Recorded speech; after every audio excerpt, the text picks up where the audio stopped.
Okay, welcome everybody. This is actually the first regular statistics webinar for the online class where we actually talk about, statistics instead of just about what the class is all about. So this is the week one webinar, and it is starting next week. We'll have one webinar a week always, and that'll be on, the upcoming chapter or chapters.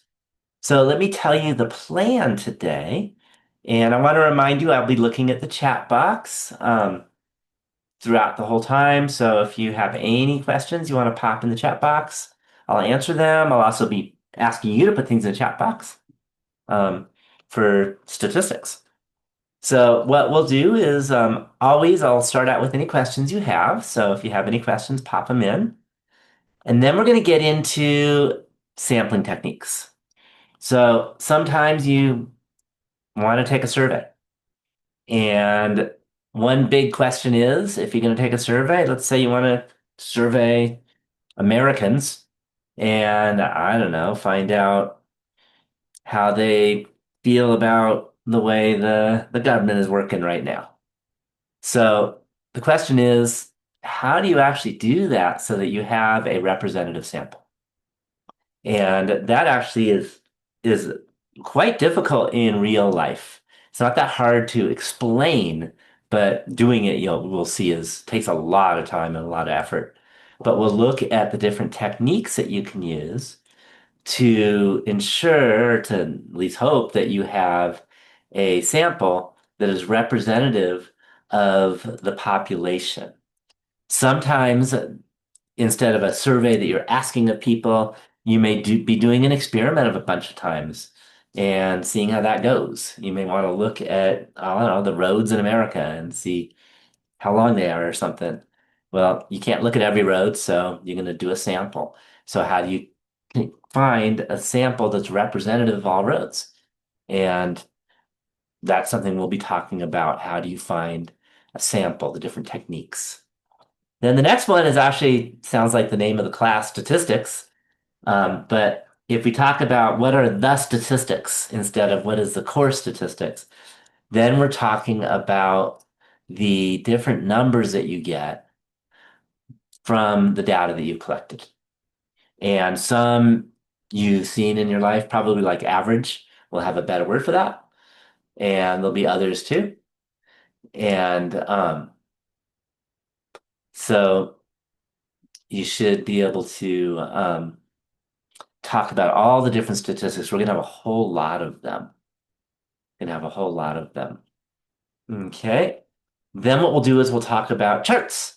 So not only do you want statistics, like what is the average and what is the median and all kinds of other things, but sometimes you want to picture it. You want to show a graph, a chart of what the data is. And we'll talk about different charts that we can use.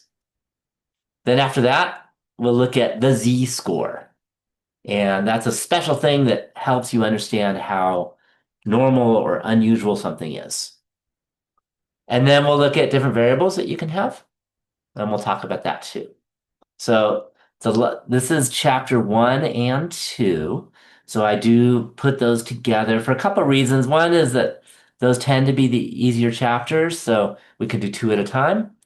And the other is I always like to do a little more in week one because if you're taking classes here, for example, then other courses make their stuff harder, like in week five and towards the end. So I try and go a little faster at the beginning and a little slower at the end.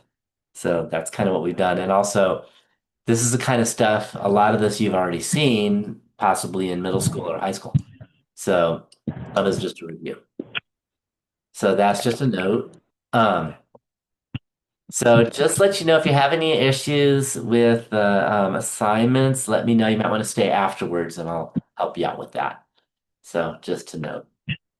Are there any questions about anything about the class? Any questions?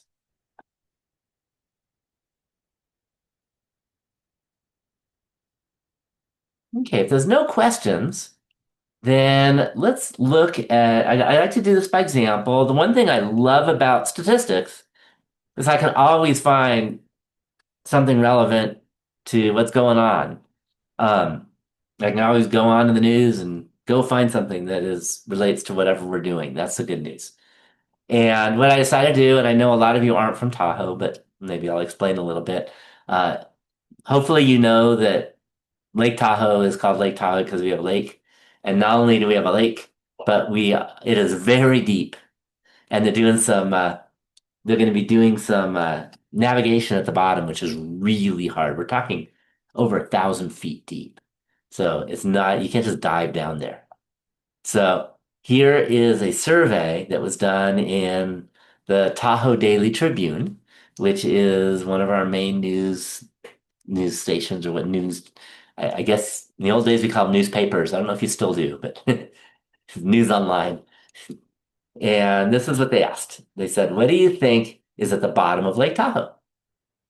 That is the question. Okay. And I want to show you the answers. So 34% said there's a portal at the bottom of Lake Tahoe.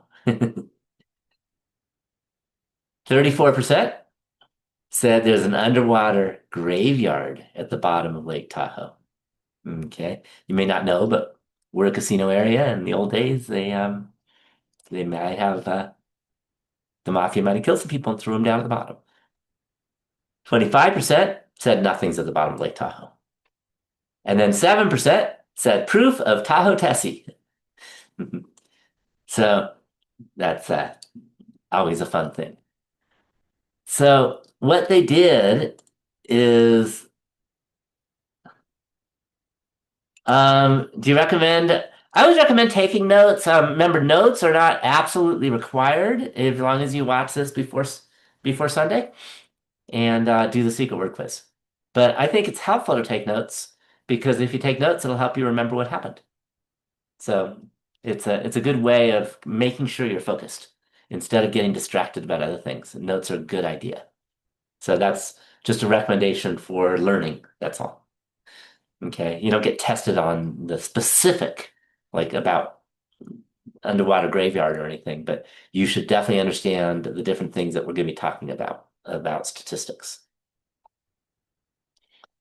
Okay, so what they did is like this is just a website, and people who logged on to the Tahoe Daily Tribune, there was a there was a thing, hey, answer our survey, and you click on it, and then you answer. So the big question is, it was an online poll, okay, and again, it's just a survey where people looked at it. 253 people answered the survey question. Do you think that this is representative of all of Tahoe? Do you think there might be bias? What do you think? And bias means it's not representative, by the way. It means that there's something wrong and it might be, you know, because of the way they did things, a lot more people said there was a portal or something. What do you think? Do you think it's a representative good sample that you can trust, that those percents are probably real close to what all of Tahoe is? Or do you think that there's bias?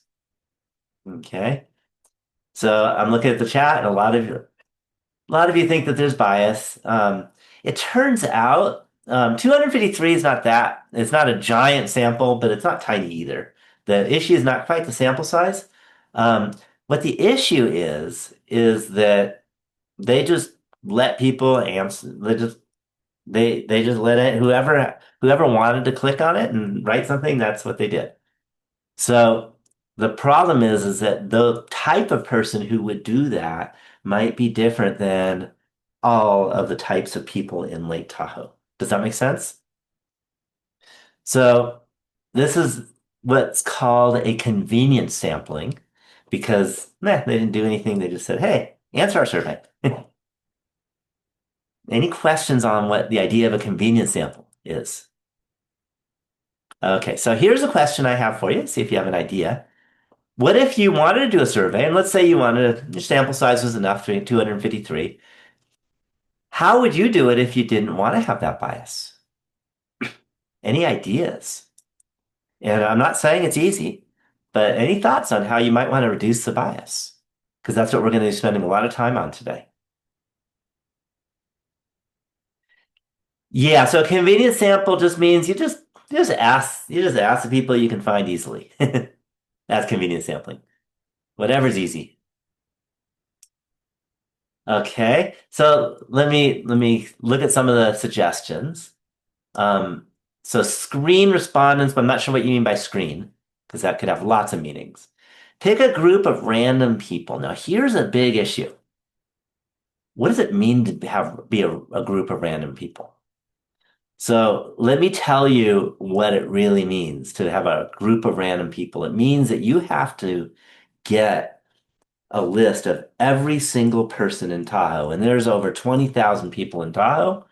Um, and good luck getting a list. It's not even legal to get a list of them all. But if you can get a list, then you can drop that list in the computer, and then you can have the computer randomly pick 253 of them. And then you have to go and find those people and make sure that they all answer. Random is really hard. Okay, so that's a big issue. Okay, so if you can do random, that's best. But random is often really hard, most of the time impossible. Okay. Um, create options of my own instead of free written response. Actually, this was done with options, by the way. So that this was done with options, but you still have the problem is that these people are just whoever answers convenience sampling. Have a group of people who live outside of Tahoe.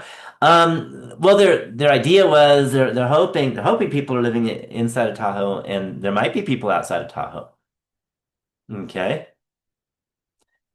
So that still, how do you get a good group that's not biased? Okay. You survey outside a grocery store.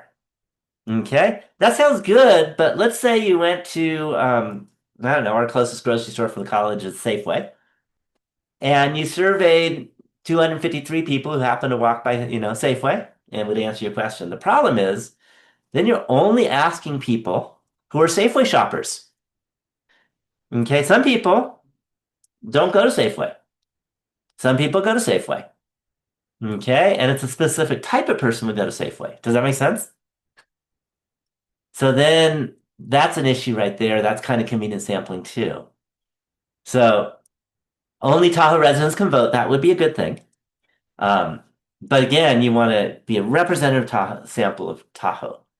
All right. So what I'm going to do, and I want to emphasize the fact that it's okay that you didn't have a good answer because that's why you're taking this class. So you can learn how to conduct a survey so that you have a representative sample of the population. Does that make sense? So it's okay if you don't know yet. It won't be okay if you don't know by the end of the week, because that's what we're going to be doing this week. That's a big piece. So let me give you some suggestions, or let me give you another example where they actually did something.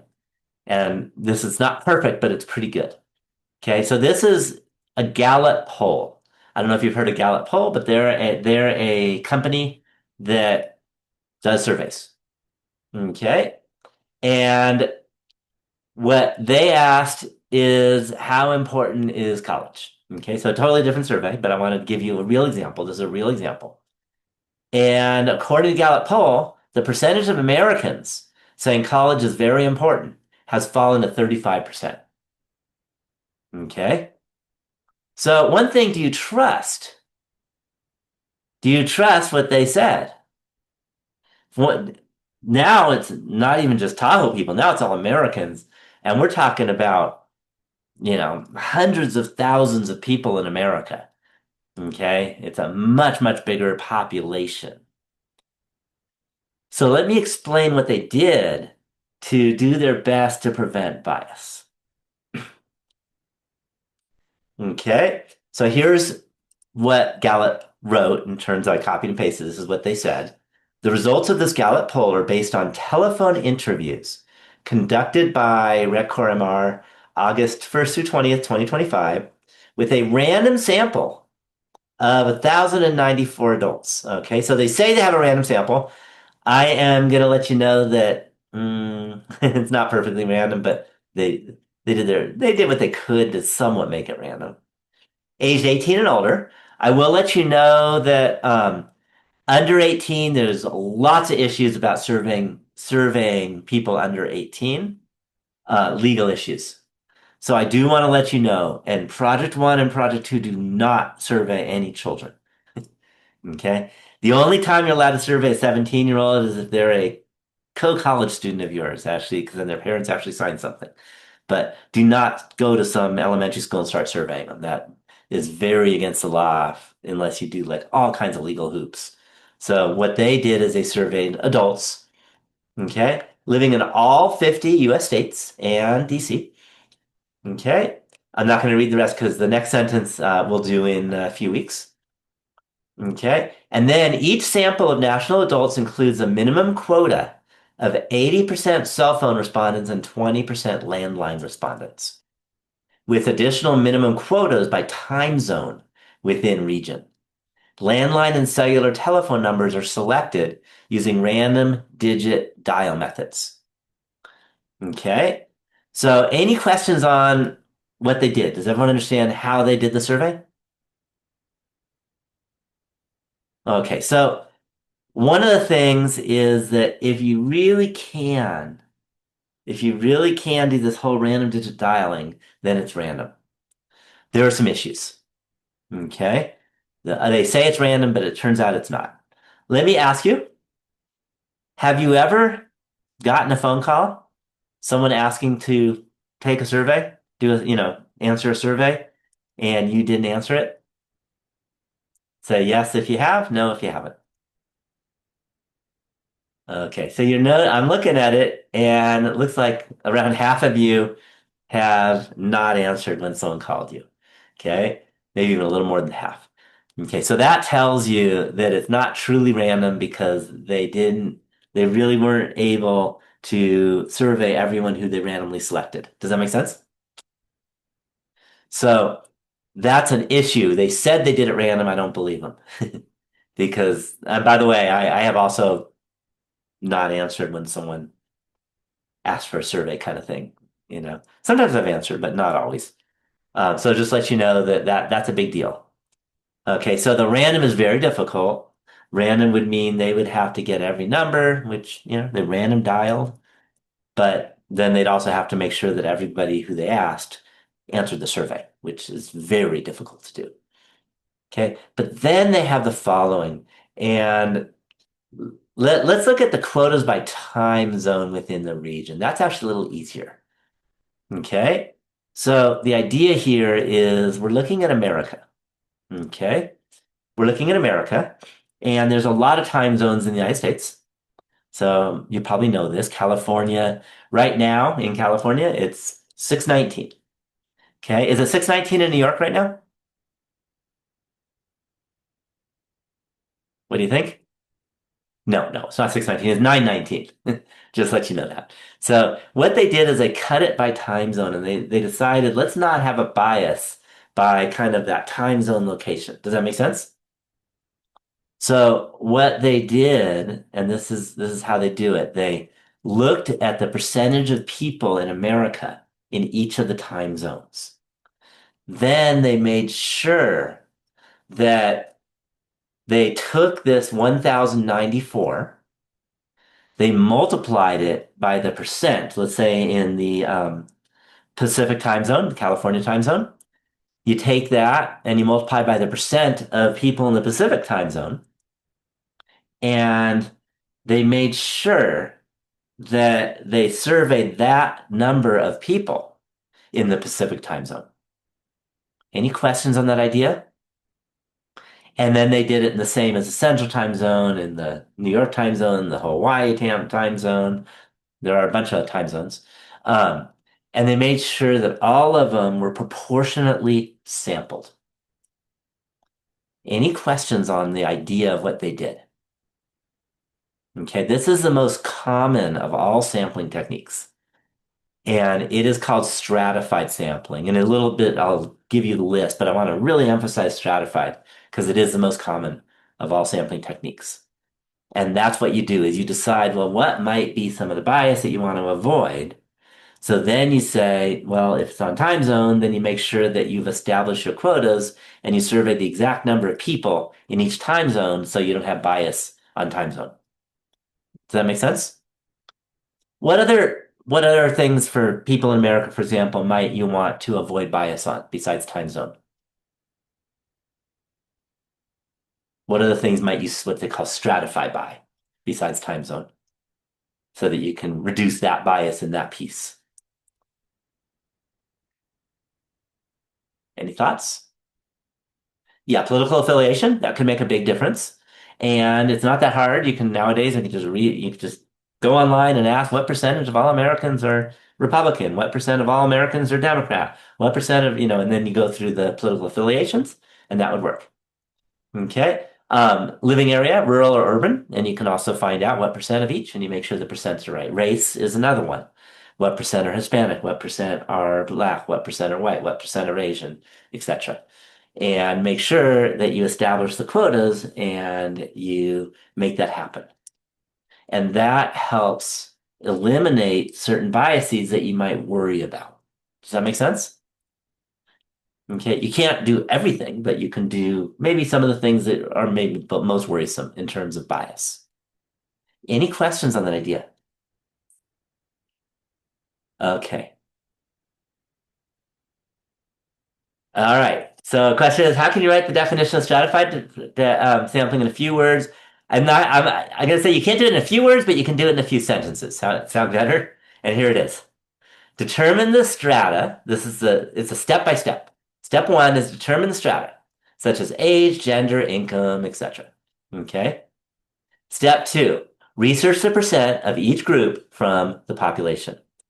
Step three, multiply the percentages by the sample size to determine the quotas. And step four, conduct a survey, making sure each quota is exactly established. Does that make sense? So in this case, you would have to ask not just one question. Let's say you want to stratify by race, you would have to ask two questions. One is, what is your race? And the second is, do you think it is very important to go to college? So it means that you do have to ask one extra question. Okay. And if you're stratified by several things, you got to ask a question for each of the several things. And if it's too many things, then people don't even want to answer. Just let you know that. Any questions on the idea of stratified sampling? Okay. Again, I consider it the most important one for research because in my experience, that's done more than anything. But there's others. Um, Let me note one more really important thing when you're doing a sample, and that is the kind of variables you have. There's different kind of variables. One is called a qualitative variable, and that means the answer is a word. The other is called a quantitative variable, and that means the answers are all numbers. Can you pop in the chat box an example of a survey question that would have a qualitative variable?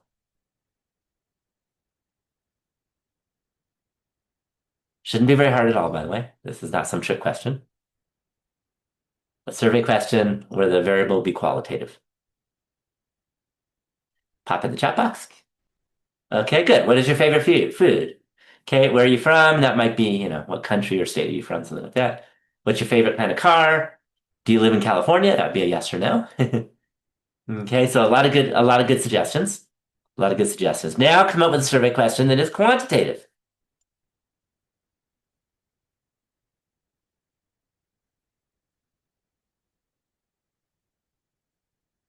So see if you can come up with a question where it's a quantitative. Okay, good. How old are you? Okay, how tall are you? How many siblings are in your family? Um, Number of girls on the planet. That might be how many girls you think are on the planet, but it turns out the number of girls on the planet is just a number. It's not like there is just a number of girls on the planet right now. Does that make sense? You could ask how many girls do you think are on the planet and that'd be a number. Okay, so it's really important. And in this class, pretty much we're going to be having those two types. In qualitative, it turns out there's two types of qualitative we're going to focus on. One is the yes/no question, where there's only two answers. And the other is when there's lots of different answers. So, for example, what is your race? That would be not a yes/no question. If I asked you, what is your race? You would not say no. Okay. On the other hand, if I asked you something like,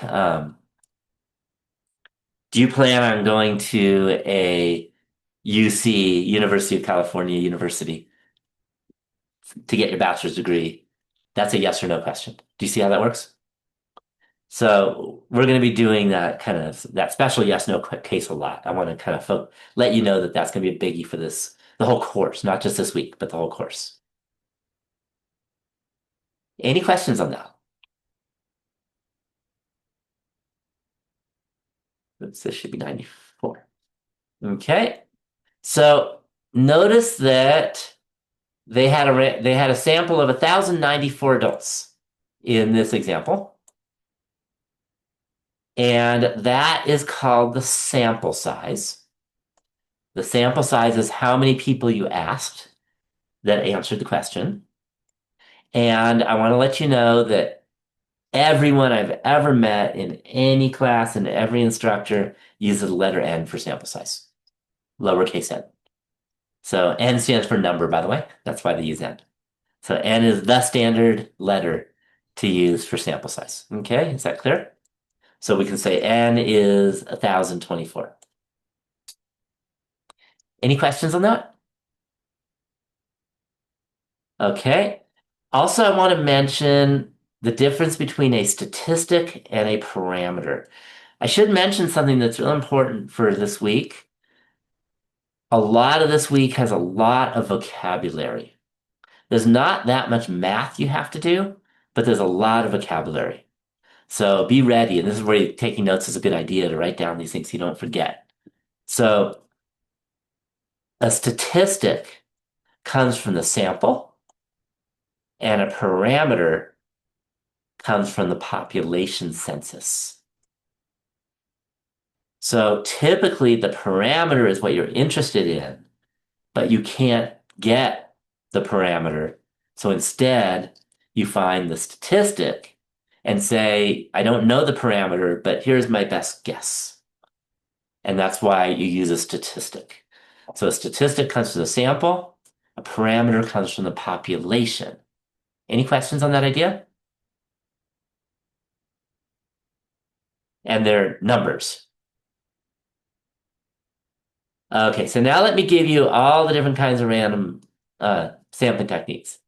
So there's random sampling. Okay, so random sampling means everyone has the same probability of getting selected. Does that make sense? Okay, and when I say everyone, it's not always people. Could be roads, could be whatever you're surveying. Does that make sense? Okay, and simple random sample means you order the entire population. Then you use a computer to pick n random numbers from 1 to the population size. We usually use capital N for the population size. And then survey the selected individuals, making sure they all answer the question. Okay. Do you think, let's say you not wanted a sample size of 1,000 adult Americans. Do you think you can conduct a random sample? What do you think?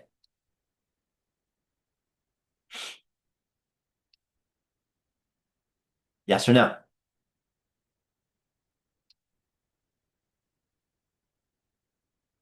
Okay. The answer is definitely no.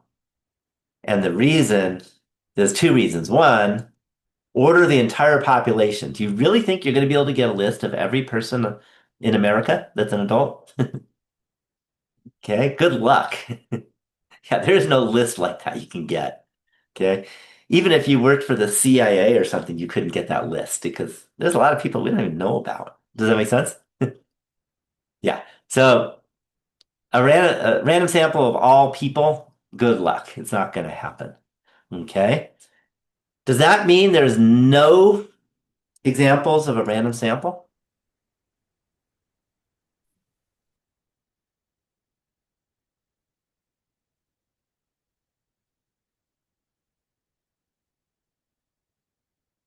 Okay. Yeah, there are examples. Let me give you an example. Okay, let's suppose you wanted to find the temperature where you live. Okay, kind of what it is on average. But you didn't want to look at, the temperature for every single day in the last 10 years. That would take forever. So do you think you can randomly select 10, say 100 days in the last 10 years? Do you think you could do that? Do you think you can get that and find the temperatures that happened? Yeah, that can be done. Okay, so that would be an example where you actually could do a random sample because you can list the days in the last 10 years, you just order them out and there's, 367 or so, or 8 or something like that. 3,652 or so, sorry, days. You have a computer randomly pick 100 of those days and then you go and search what the temperatures were on those days. Does that make sense? So there are examples where you can actually do a random sample, just not of things like all people in America. Is that clear? Okay. So if you can't do random sampling, we've looked at a few. One, stratified sampling, and we already talked about it. Here I wrote it as steps. Step one, determine the strata. I'm going to say it again because it's so important. Step two, research the percent of each type. Step three, multiply the percents by the sample size to establish quotas. And step four, conduct the survey, ensuring the given quotas. Any questions on that? Okay, so let me give you another kind of sampling that is done a lot, and that's called cluster sampling. Okay, so the way you do cluster sampling, I'll tell you in general, and then I'll give you some examples. You divide the population into clusters that represent the population, and then you sample every item in each of the chosen clusters. Let me write down some representative chosen clusters.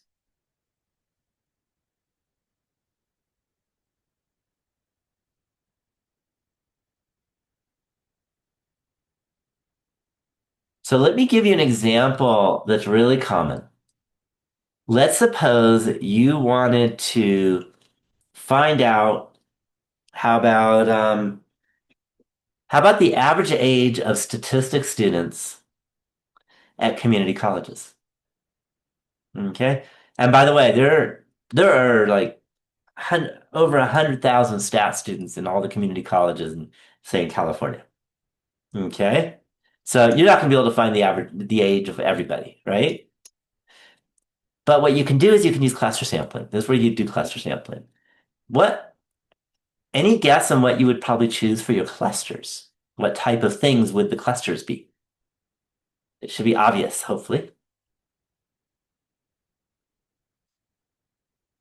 Students actually aren't the clusters. Students are the things that are selected. Clusters are groups. Does that make sense? Yeah, so clusters are groups. So you could do ages, but it'd be very, very hard to find everyone who is, like, say, today's their 18th birthday. You're not going to be able to find them. Okay, college attended could work, but the clusters are really big. And you'd have to do a bunch, and that would be too many.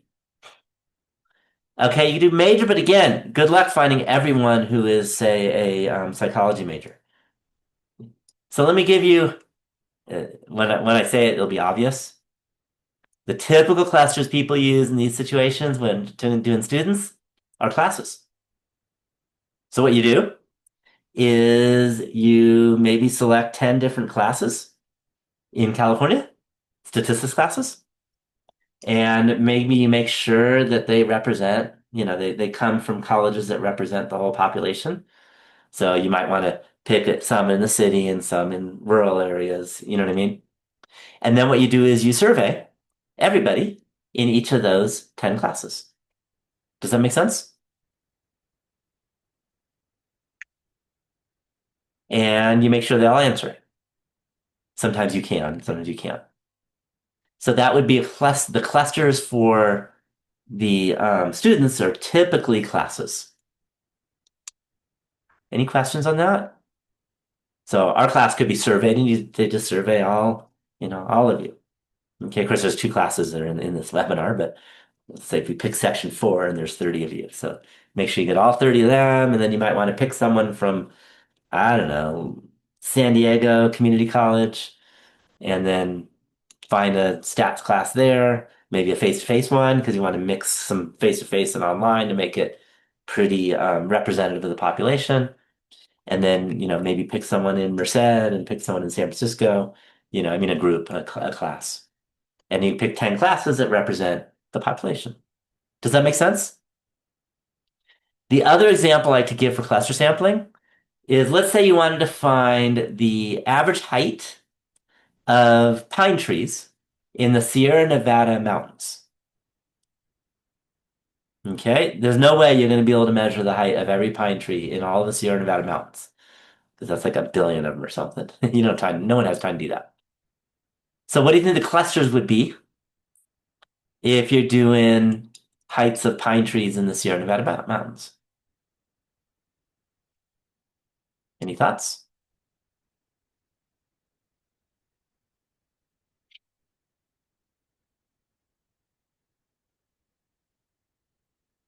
Don't see y'all jumping in. Okay, by region, region might be a little too big because let's say you did the region of the Tahoe region. There's no way you can get every pine tree in Tahoe. We got too many here. Different types of pines, that wouldn't be cluster sampling because that's not a cluster of something. So let me tell you what typical, it's kind of similar region, but smaller, and that's acres. So you get a map, very good, very easy to get a map, like Google Maps or something. And then you pick a bunch of acres throughout California that are representative of the Sierra Nevada mountains. Some that be high elevation, some lower elevation, some near water, some a little farther from water, etc. And then you go to each of, the clusters that you selected and you measure all the trees in each of those acres. Does that make sense? And that's something you can do. It wouldn't be quite as bad for traveling. Any questions on that idea? Okay, so that's cluster sampling. Okay, so then there's systematic sampling. And that's sample every nth item in the population where n is a number. So let me give you an example of that. I'm going to give you an example that I actually did. It was a former student of mine, a statistics student, and he ended up creating a company that made towels, okay, for hotels.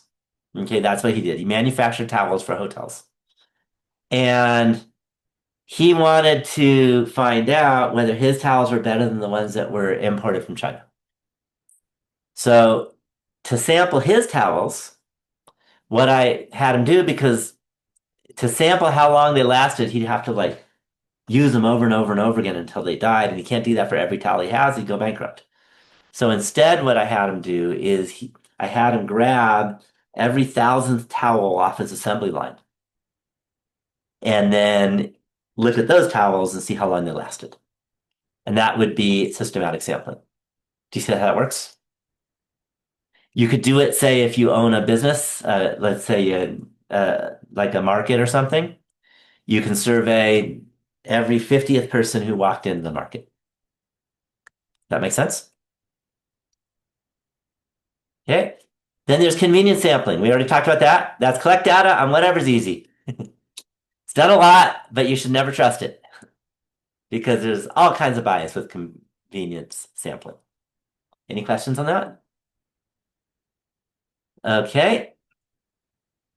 Then there's randomized control study. Let me explain how that works. That's when you have to you want to find out whether something is different for things that happen this way. And things could be people.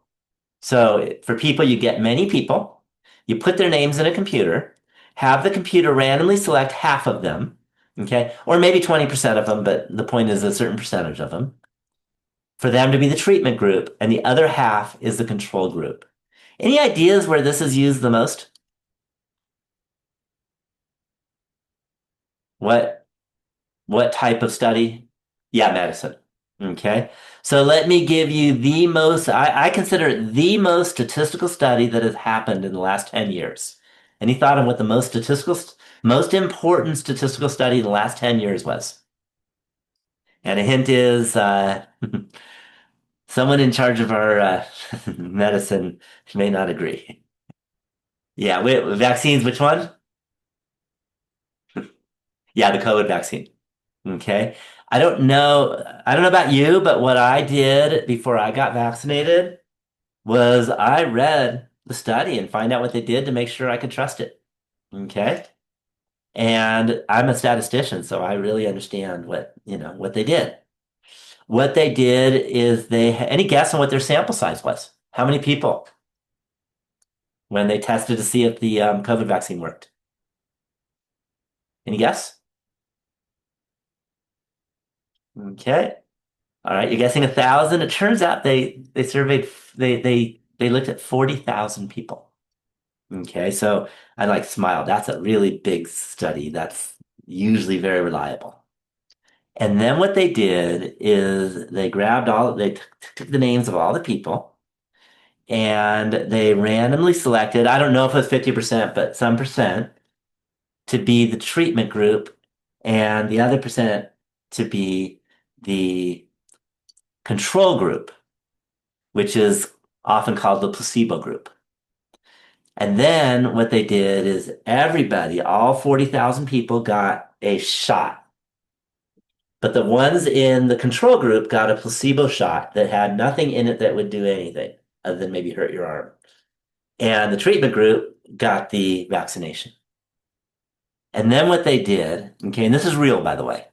Then they waited, I don't remember how many months, but they waited some months and they looked at what percent of the treatment group got COVID and what the percent of the control or the placebo group got COVID. Does that make sense? Any questions on that? Any guess on what the results were?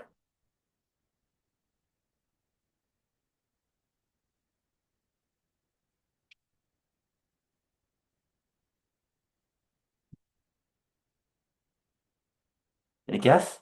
Okay, the results were that those who got the treatment, okay, got the real vaccination, were much less likely to get COVID than those that got the placebo shot. Okay. And nobody knew which they got. Does that make sense? So that was a study that was done right. Does that make sense? So then they opened it up and they wanted to then they said, okay, this is working. So everyone should get the vaccination. Okay. So that's how it worked. Okay. They actually did it right. And not everything's done right, but that one was done right. And I researched it because I wanted to make sure before I got my shot. Okay. And I trusted him and because I read it.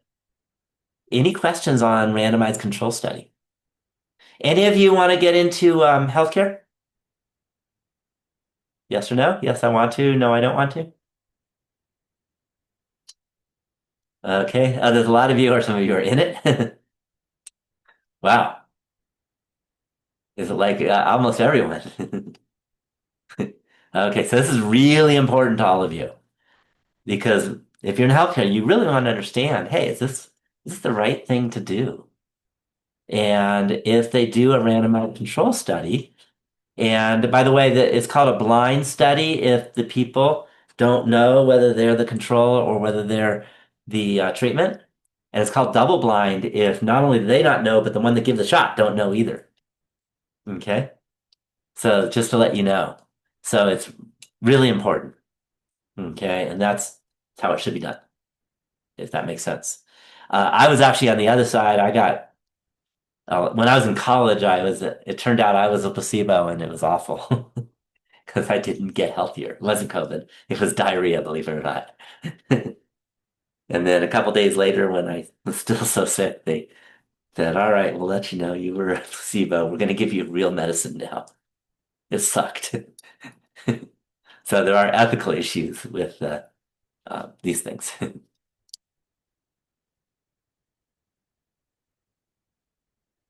Are there certain rules of thumb for what survey is best to use on what's being sampled?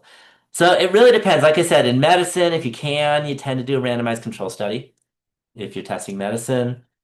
With college, you almost always do cluster sampling.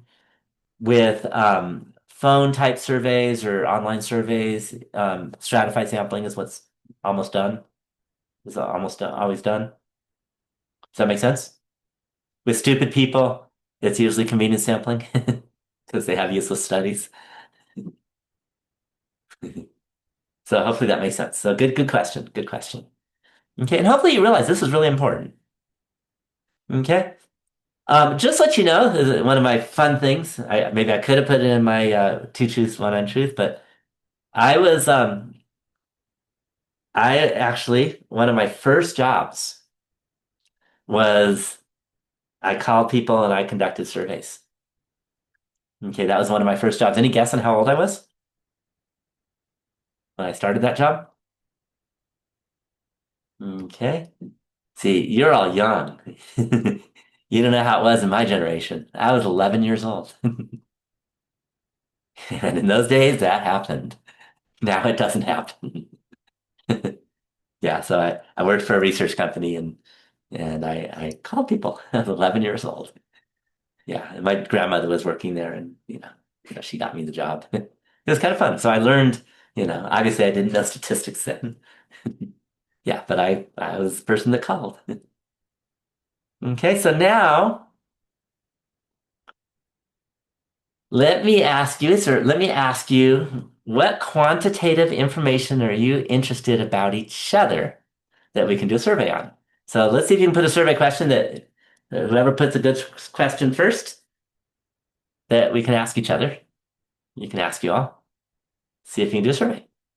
So do a question that you might be interested in, finding out about your classmates. So pop in the chat box. And the first one that has a good one that pops in the chat box that works, it's quantitative.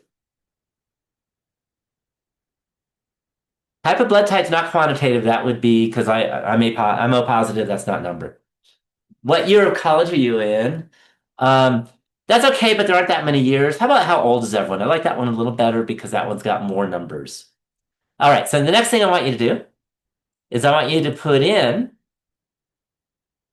how old you are in the chat box. And what I'm going to do is I'm going to go to the calculator and I'm going to go to one variable statistics calculator.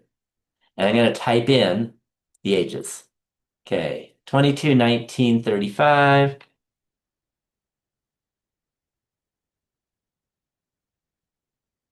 Scroll up and get them all. Oh, there's a lot. This might take a while, but hopefully not too long. 22, 19, 35. 17, 18, 19.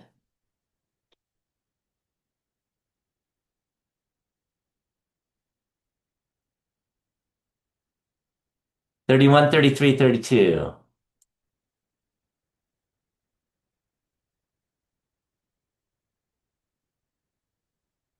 20, 31, 42.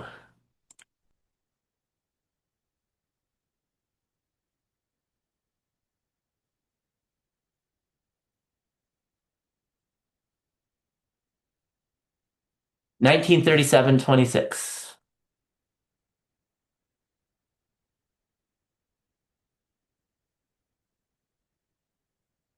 18, 19, 21.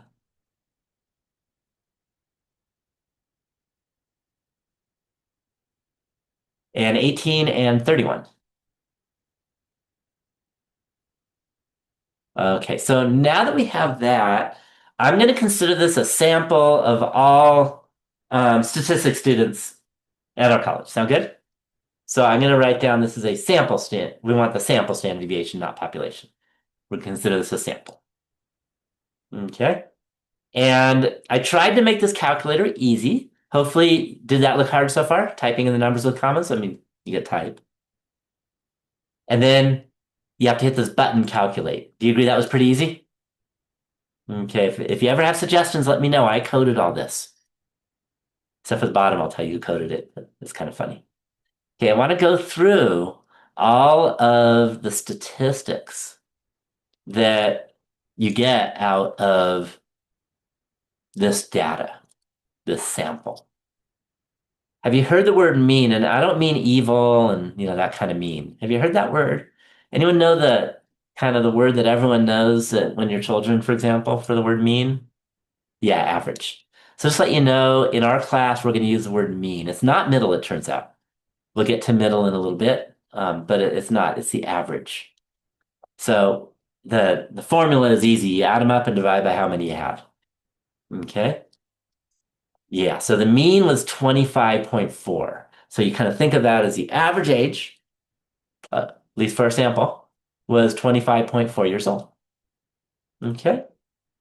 The minimum was 17. Okay. I hope you all know what the word minimum means. Do you all know what that is? I'm hoping that that's one I don't have to explain too much. Yeah. So that's the youngest in this case, the lowest number, 17-year-old. Okay. Q1 you may not know. Q1 is 19. And Q1 drives me crazy I'll explain in a bit, but kind of the idea of Q1 is Q stands for quartile and 1 is first. So it's called the first quartile. And what this kind of means is that 25% of the sample is no older than 19 years old. Does that make sense? I do want to let you know that I hate this, but there is no formal definition. Because does it mean younger than 19, no older than 19? And there's all these things, and different calculators will give you different numbers. But I want you to get the idea of what Q1 is. So with a very large sample size, it works. So it's around 25% is kind of below that. Okay, the median, that's the middle. So 21.5. And by the way, if there are an odd number of answers, it truly is the middle. If there's an even number of answers, then what you do is you list them in order, and there's a middle two, and you take the average of the middle two. That's how you do a median. Because if you only had a sample of two people, and one said 20 and the other said 30, then what you do is you say the median's 25, even though no one's 25 years old. Do you see how that works? Quartile. No, quartile. Quartile. Let me put that in the chat box. I think you're asking for it. So that's the quartile. Okay. All right. Q3 is the third quartile. And what that means, kind of, is around 75% are at or below that age, 31.5 years old. Okay. There's an issue with exact formulas, and I'm just not going to go there. Sound good? But you get the idea. Okay. The maximum was 42. That's the oldest person who answered the survey. Now comes the next number. The next number is the standard deviation. This is very important and also pretty difficult. So let me give you the idea of the standard deviation. First thing, it's around 7.8. Okay. For age, 0.8 years, it's probably good enough. What that tells you is it kind of gives you the idea of how much variation you have from the mean. The mean was 25.4. And it's not perfect, but kind of on average, the ages are around, on average-ish, 7.8 years from 25.4. Okay, it's not quite, formula-wise, it's not quite the average, but that's the idea of it. Turns out it's really important. So it tells you how spread out the ages are. If the standard deviation was 1, you would say almost everyone's close to the same age. Do you see? If the standard deviation was 15, you would say, wow, people are all over the place. Do you see?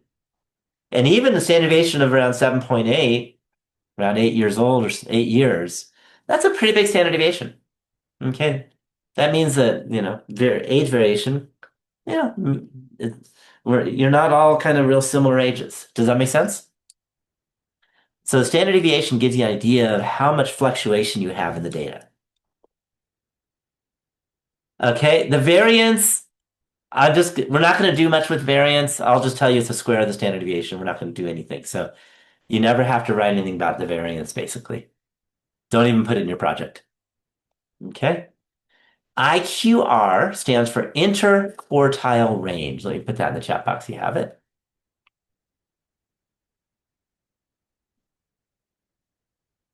So that's the IQR is the interquartile range.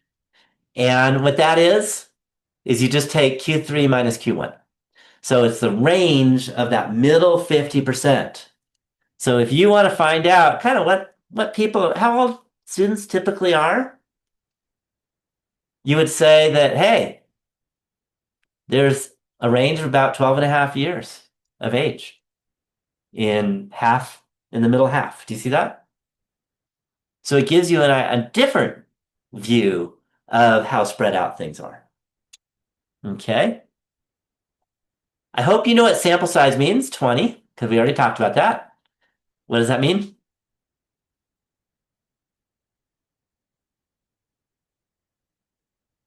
Yeah, how many people answered the survey? Okay. 20 people answered the survey. That's the sample size. Any questions on that? Just let you know, 20 is a tiny sample, but we can only do what we can do with this sample. Okay. It's really too small to do much in statistics with. Okay, any questions? These are statistics. Any questions on any of these statistics? They're really important. We're going to spend a lot of time on these statistics, especially the standard deviation and the mean. Those are going to be the two most important of all the stats for the whole course. Okay, Q1 and Q3 are kind of important too for this week. So Q3 is the third quartile, and that means about 25% are at or below, 75% are at or below that number, 25% are above. So it's kind of the higher number of that middle range. Do you see how that works? Of the middle 50%. Okay, and a lot of times you care about the middle 50% because that's your typical person. Do you see how that works? Sometimes you care about, the outlier, the really old one or the really young one, but sometimes that's not what you care. It depends. Okay, now I want to show you some charts that are really important. Okay, and you've seen some of these. The first one I'm sure you've all seen before, but I want to let you know. This is called a histogram. You've all heard that word before, haven't you? I'm assuming. Is it safe to assume any of you haven't ever heard the word histogram? Okay, I'm guessing you've all heard it. Okay, but let me tell you the details of histogram because it is important. The first thing, histogram can only happen for quantitative data. If you have qualitative data, let's say instead we asked, you know, what's your favorite color? And then, blue, green, yellow, whatever. Maybe there's 10 different answers. There's no numbers there. It's not quantitative. You could draw a chart that kind of looks like that, and that would just be called a bar chart. But a histogram is a special kind of bar chart where you have quantitative data and the range of each of these bars the ranges are all equal. So you can't have a wide bar and a narrow bar. Okay, you have to make sure that every bar has the equal range, and you have to make sure that the survey question was quantitative. So this is a histogram. Any questions on seeing it? Okay, let me tell you some real important things you get out of the histogram. The main thing you get is the shape of the distribution. So what we can see is that at least amongst these regions, this age between 17 years old and 21.2 years old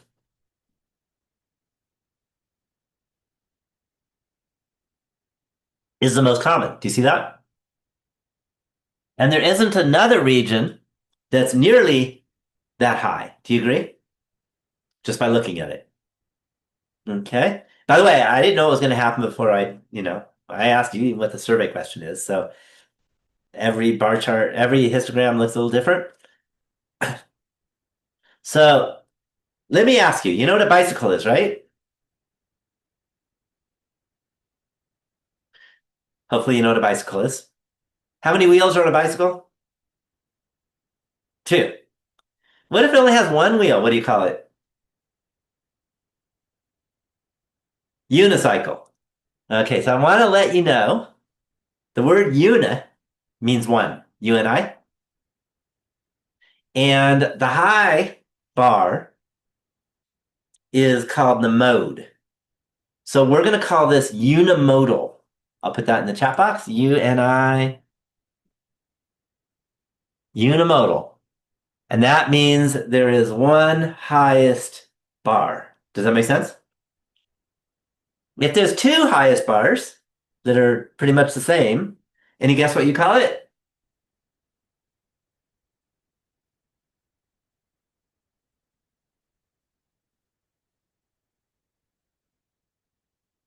Yeah, bimodal, like bicycle, right? So it's two modes, right? So you call it bimodal. Okay. Can you think of an example of a statistic, okay, or data that might be bimodal? There are a lot of examples. Can you think of one that you would guess that was probably bimodal?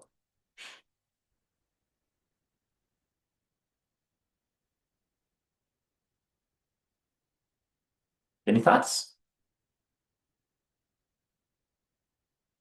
Favorite food. First thing, favorite food. We're talking about histograms. Favorite food isn't quantitative. So you can't even go there. At least not for histograms. Because the survey question is what's your favorite food? And you might say, oh, I love shrimp. You wouldn't say 73. Any thoughts? All right, let me give you an example.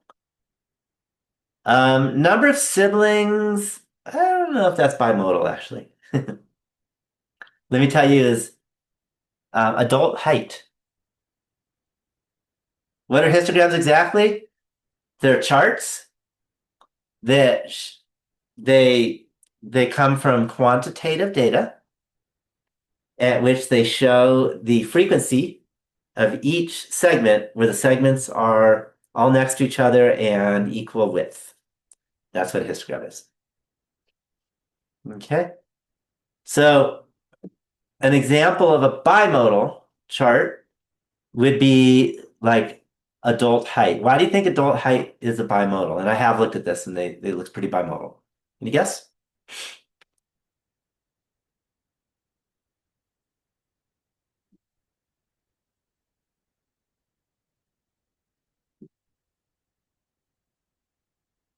And the hint is the first one mode is about 5'4" and the other mode is about 5'9" or 10.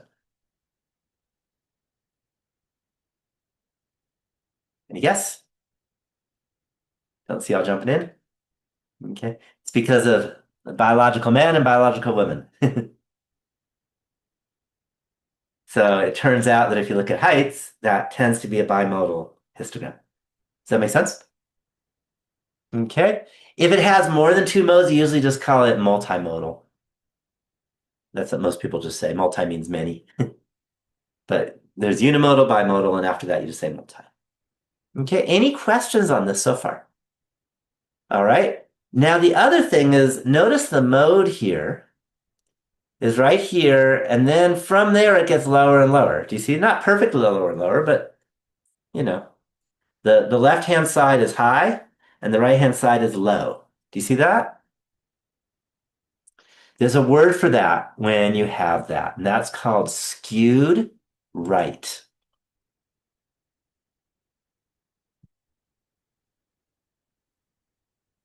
Okay, so the skew is the small side. Notice the right-hand side over here, the bars are low. Left-hand side, we had a really high bar. Do you see that? So skewed right, you got the big mode at the left, and then the tail is on the right, and we call it skewed right. What do you think? Hopefully you all can like guess what it would mean to be skewed left.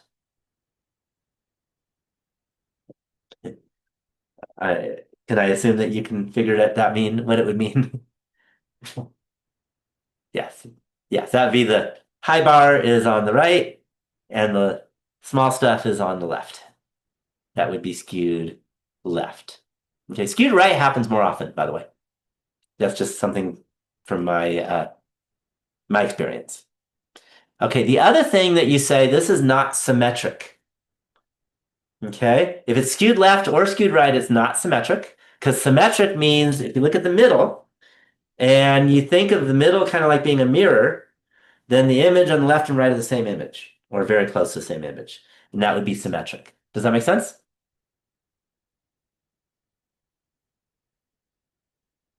So skewed right, highest. No, skewed right means highest on the right, low on the left. So this, what we're looking at is skewed right. Yeah. So skewed right. So skew means low. Okay. So skewed right means low on the right. Skewed left means low on the left. Do you see that? Okay. Any questions on kind of the picture here? And symmetric means left and right look the same. And have you ever heard of a bell curve? Looks like whee. Okay. So we're gonna have a different word in our class for bell curve. It's a very easy word, but it's the one we're gonna use, and it's normal. So that's called a normal curve. Webinars, as I mentioned yesterday, usually go around an hour and a half, plus or minus 10 minutes or so. Just let you know. Okay. So if it's a bell curve, then we call it normal. That looks like a bell. And that turns out to be the most important distribution there is, the most important shape there is of all statistics. And we're going to spend in two entire chapters on that. So big, big stuff, really important. So if it looks like a bell curve, that's going to be really important. If it's just flat, if every bar is the same height, then we just call it uniform. Okay, that would be things like if you rolled a dice and you looked at 1, 2, 3, 4, 5, and 6, and you rolled a bunch of times, you should get about the same number of ones, twos, threes, four, fives, and six, and you get a flat thing. Okay. All right. Next, I want to show you the next chart, and this is called the box and whiskers plot. And what it does is it gives a visual of what's called the 5-point summary. So let me explain the five numbers. Okay. I'm going to go from left to right. Okay. The left will be the minimum. So the minimum is 17. This is called a box plot.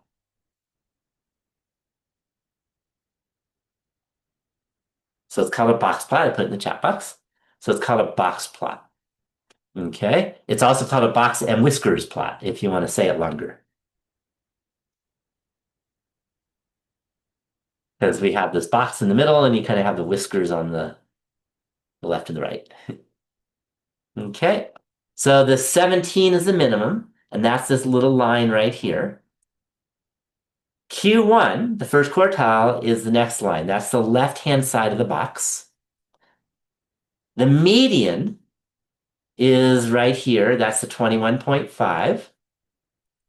The right-hand side of the box is Q3, and that's 31.5. And the maximum was 42. And that's what a box plot is. So it shows you five important statistics. Any questions on that? One issue with box plots is if you, let's say, you take the stats class, you totally understand it, then you have to give a presentation to a bunch of just random people, and you show a box plot. Why may not be a good idea? Any thoughts?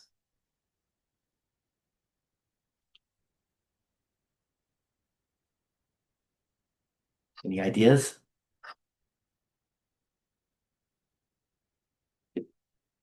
Yeah, a lot of people don't know what a box plot is. So if you're going to be doing this to uneducated people, then box plots are a bad idea. If you're going to work with educated people, then most people know what box plots are if they have a full college degree. Okay? Whereas histograms, most people know. So, kind of one of the main things you see in a box plot is Q1 to Q3, which is this middle 50%, kind of highlights the box. That's why it's called a box plot. Okay, any questions on that? Okay, and then the last plot is called a stem and leaf plot. And this especially works well when you have two-digit numbers. If you have only one-digit number, this does not work. That's why when I asked you for survey questions, I like this one because I knew the numbers, there'd be a lot of two digits. And fortunately, no one's a one digit. I don't usually have 9-year-olds in this class. So here's how a stem and leaf plot works. You have two sides. You have the stem. You'll notice this is 1, 2, 3, and 4. And then you have the leaves. And this is that 7, 8, 8, 8, 9, 9, 9, 9, 0, 1, 2, 6, 1, 1, 1, 2, 3, 5, 7, 2. Okay? So those are your leaves. And for this example, the stems are the tens and the leaves are the ones. So for example, this number 7 happens to be in the one stem. So that means that person was 17 years old. Okay? Notice that there are 3 8s under the one stem. That means there were 3 people who were 18 years old. There are 4 9s, so there's 4 people who are 19 years old. Do you see how to read this? For example, this 5 is a 35-year-old person. Do you understand how to read it? Okay, based on this, what is the mode? What's the mode of this data? The true mode. How old? And one nice thing about stem and leaf is you can really see the true mode. Yeah, 19 years old, because there were 4 19-year-olds and nothing else was as many as 4. Do you see how that works? So you can really easily see what the mode is. You could also, how do you read it? So we have a stem, which are the tens, and the leaves were the ones. So for example, this number 2, let's say, how about this number 6? Has a stem of 2, a leaf of 6. So that means that person is 26 years old. Is that clear? Yeah, so that's how you read it. It's very important to be able to read this and understand it and use it. Okay. It's another one where a lot of people don't know how to read it. So again, not great for people who haven't had statistics, for example. Okay.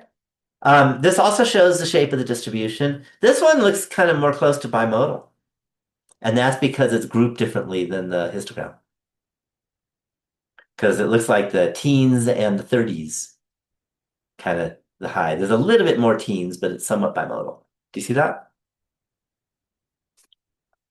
So again, depending on how you group things, that can change your modality, whether you're bimodal or unimodal or multimodal. Any questions on all of these plots? So stem 3, leaf 7, person be 37 years old. Yes. Okay. You can also, sometimes you might have like hundreds, hundreds and stuff. And you could say if the stems were hundreds, the leaves were tens, and you had a 3 and a 7, that'd be 370. But here, this is stem is tens, leaves is at ones.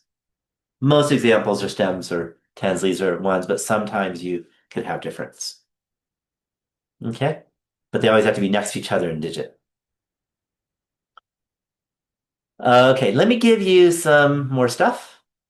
Again, we still have 15 minutes. And that is the z-score.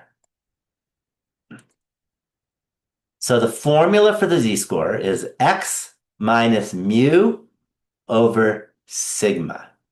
So I do want to let you know these letters are going to be very important. So x is a given value.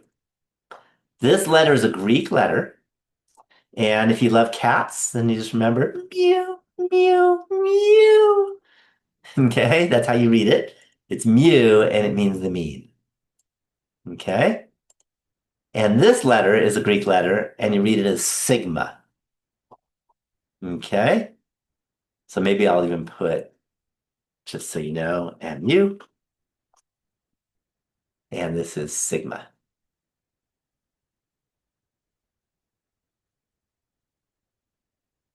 Okay, so those are the letters you use.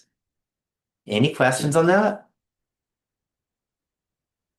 Okay. So the z-score, what it does if you look at it, it's x minus mu is how far you are from the mean. Do you see how that works? And left or right. Divide by sigma, and that kind of makes it so if sigma is really big, then you have to be really far to have a big z. And if sigma is really small, then you don't have to be as big. Okay? Um, so that's really, really important. And let me talk about what it's all about. Okay? So it tells you how spread out the data are, is the standard deviation, and the z-score tells you how far from the mean it is. Okay? All right. So let me ask you some questions. Let's suppose my goal, I want to have most of the students pass. And by the way, if you remember from yesterday, if you have 70% or higher for your final score, for your final your final grade, then you passed. That's C or higher. If the average score is 74%, am I satisfied? What do you think?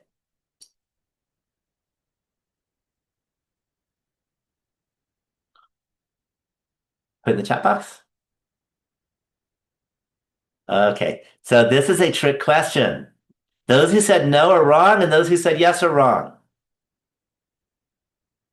If I know the average score, I don't know if 70% or higher passed. I could add a whole lot pass. I could have had almost nobody pass. Okay, or less than 50% pass. Okay, it really depends on the standard deviation.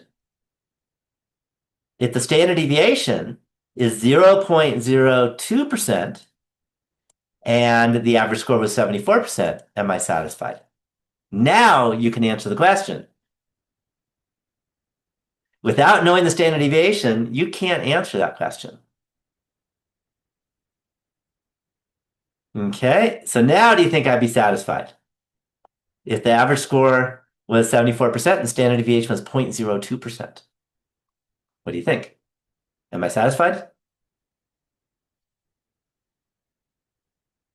Okay, so the answer here is I'm very satisfied because if the standard deviation is 0.02%, that means just about every single person got 74%. Does that make sense? Because 0.02% is like nowhere close to 70%, is nowhere 70% would be 4% below. Do you see? So if it was 0.02%, that means almost everyone got 74%. Do you see that? I'm very satisfied. Just everyone passed. Okay. What if the standard deviation, instead of 0.02%, what if the standard deviation was 30%? Am I satisfied?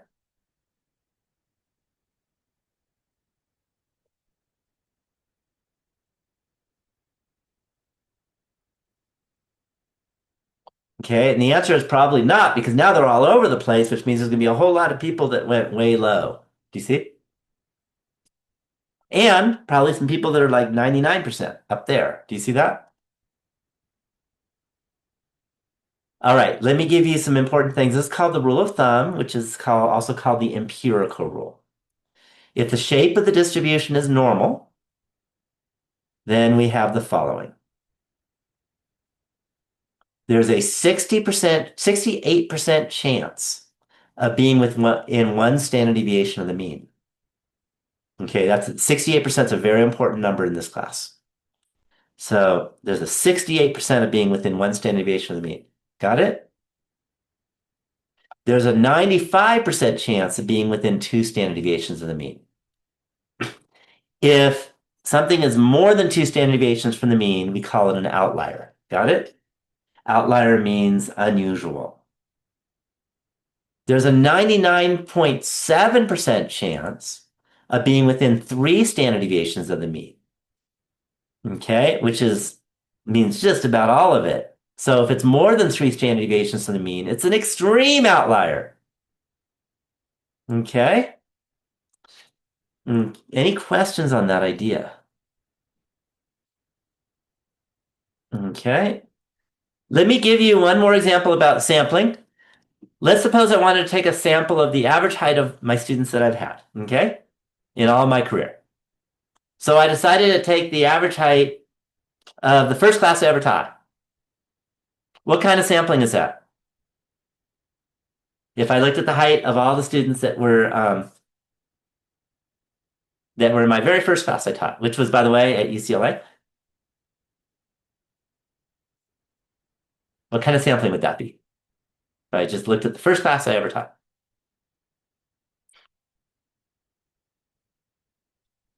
Not cluster sampling. Cluster as many clusters so that you make sure that if you look at all the different clusters, they're representative of the population.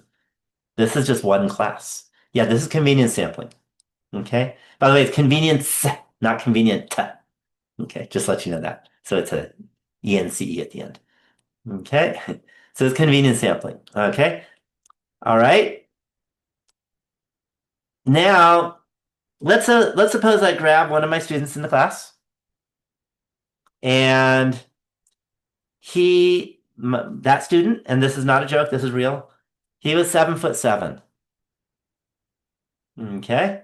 7 feet 7 inches. All right. What do you think? What do you think his z-score might be?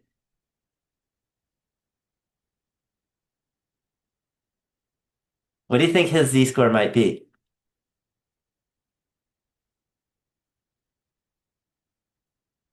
Any thoughts?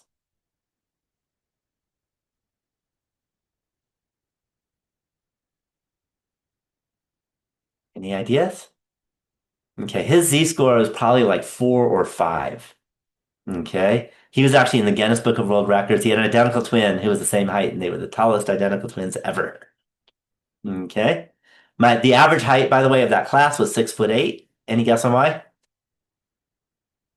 So it's total convenience sampling, which would be terrible if I wanted to use that, thinking that would be a good representative sample. Any guess on why you think it was 6'8"? Well, they were mainly male, but the male aren't usually 6'8". It was the basketball team. Yeah, it was a UCLA basketball team, and they were really tall. So just to let you know, oops, something just happened. There. Okay. We talked about the charts.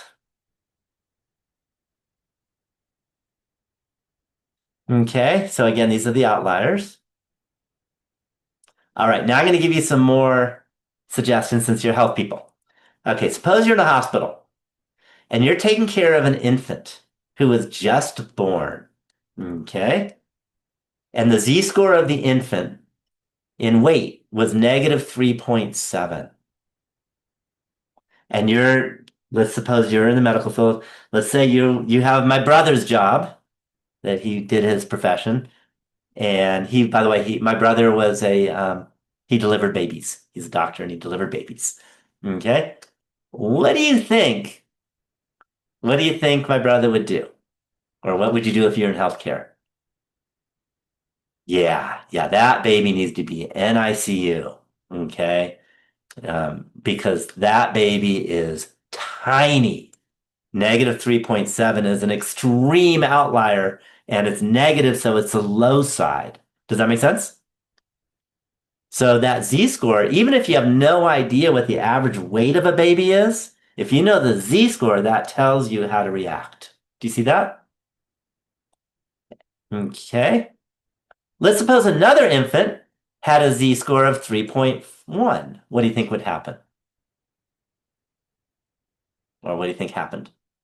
Any thoughts?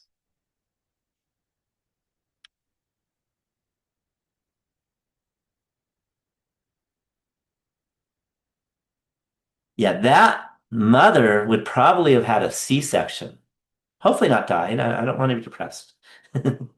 That mother would probably have a C-section because if you have a baby that giant, then you do a C-section where you cut the womb and you pull it out instead of let it just naturally be taken out because it's just too big. Does that make sense?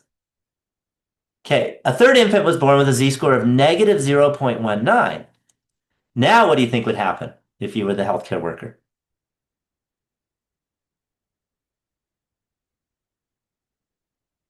Yeah, notice it's negative, so it's slightly below average, but very slightly because it's 0.19, which isn't even anywhere close to an outlier. Do you see that?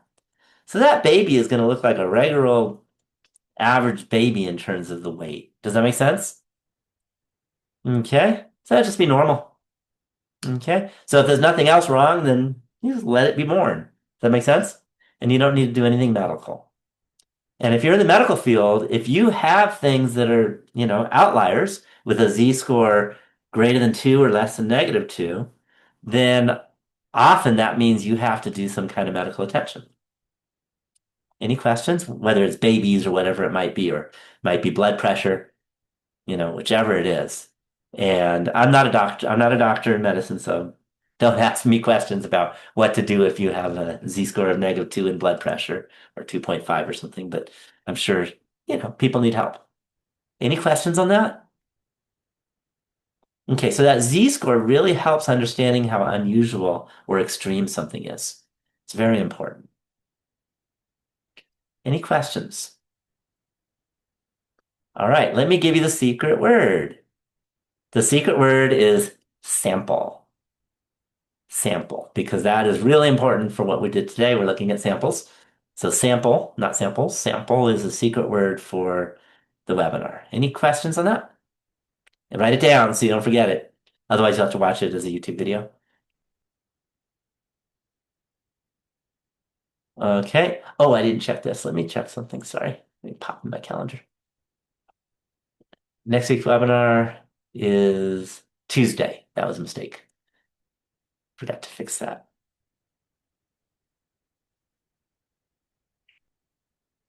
So next week's webinar, just to let you know, will be Tuesday at 6 p.m.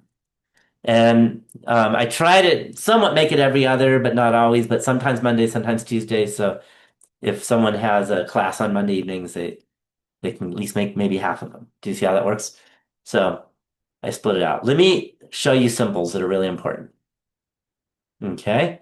So the first thing is the sample mean. We use the symbol X and you put a little bar on top of it and we call it X bar. It turns out, just to let you know this, typing X with a bar on top of it in a computer is actually kind of complicated. That's the kind of thing for your project. I can help you and you can do it. But for exams and stuff, just write XBAR. Got it?